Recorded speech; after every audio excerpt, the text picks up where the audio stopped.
Гепатит С, Б учурунда эко жасатса болобу? Негизинен эле кандай ооруларда эко процедураларын жасатууга болбойт же болот? Şimdi bu hepatit varken B ve C türünde eko yapabilir miyiz diyor. Ya da hangi hastalıklarda bu prosedürü yapmak Evet. kar? Şimdi şöyle, hepatitlerde bu tabii hepatitler çocuğa geçmiyor.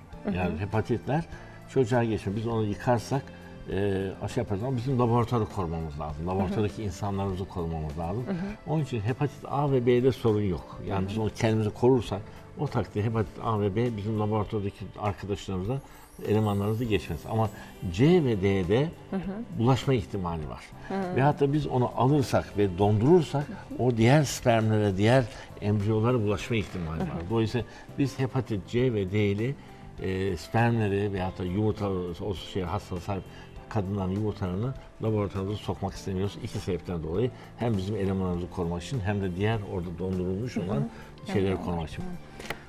Bu негизи гепатит ооруsunun 4 даражасы бар. Биз өзүбүз билгендей А, Б, С жана Д деген.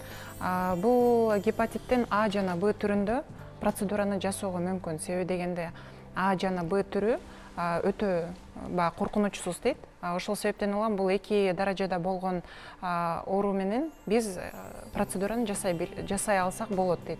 Ал эми С жана Д түрүндө тилекке каршы процедураны жасоо мүмкүн эмес. Себеби дегенде бул биринчиден ошол лабораторияда процедураны жалпы эле процедурага катышкан врачтарды, өзүбүздүн баягы персоналдарды жугузуп коркунучу бар. Жана ошондой эле мисалы аны алып тоңдуруп коюп деле жасайлы десек, ал жерде лабораторияда бир канча түйүлдүк, уруктуктар сакталган. Ошол себептен аларга жугуу коркунучу бар болгондуктан бул даражада С жана Д даражасындагы гепатит менен эко процедурасын жасоо мүмкүн эмес.